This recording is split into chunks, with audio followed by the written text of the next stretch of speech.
नमस्ते हिंदुस्तान। आज मैं आपको केजीएफ चैप्टर मूवी की कहानी बताने जा रहा हूँ। इससे पहले यदि आप चैनल पर नए हैं तो कृपया लाइक, शेयर और सब्सक्राइब करें। आइए कहानी में गोता लगाते हैं। कहानी की शुरुआत एक छोटे लड़के राजा कृष्णप्पा बैरिया से होती है, जिसका उपनाम रॉकी है। उसकी मरती हुई माँ उससे वादा लेती है कि वह दुनिया का सबसे शक्तिशाली और सबसे अमीर आदमी बनकर मरेगा।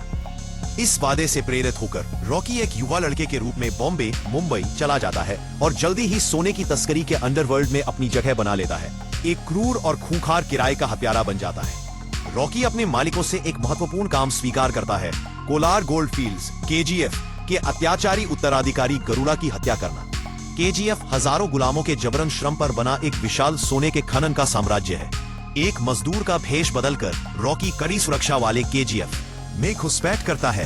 वहां मजदूरों द्वारा झेली जा रही भयानक अमानवीय परिस्थितियों और अत्याचारों का साक्षी बनता है। शुरुआत में उदासीन होने के बावजूद एक माँ और बेटे के खिलाफ हुए एक क्रूर हिंसक कृत्य से रॉकी का दिल पिघल जाता है। वह गाड़ों से लड़ता है और गुलाम मजदूरों का विश्वास और स्नेह जीत लेता है, जो उसे अपना मसीहा या मुक्तिदाता मानने लगते हैं। चालाकी और जबरदस्त ताकत का इस्तेमाल करते हुए रॉकी आखिरकार अपने मिशन में सफल होता है। क्लाइमैक्स में गरुड़ा का सिर धड़ से अलग कर देता है और केजीएफ पर कब्जा कर लेता है, खुद को नया अधिपति घोषित करता है। रॉकी ने अब केजीएफ पर कब्जा कर लिया है।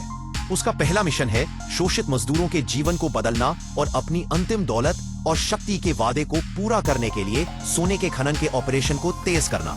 अब मजदूर उसे अपना मुक्तिदाता कहकर जयकार करते हैं। रॉकी को तुरंत 3 बड़ी धमकियों का सामना करना पड़ता है।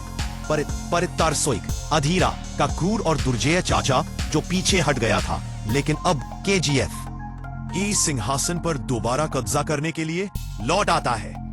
मूल मालिक बॉम्बे अंडरवर्ल्ड और दुबई में रॉकी के पूर्व हैंडलर और प्रतिद्वंद्वी एंड्रूज शेट्टी इनायत खलील, जो उसे खत्म करके केजीएफ पर कब्जा करना चाहते हैं। रमिका सेन, भारत की शक्तिशाली और अटूट प्रधानमंत्री, जो रॉकी को एक राष्ट्रीय अपराधी और कानून व्यवस्था के लिए खतरा मानती है और उसे खत्म करने की कसम खाती है।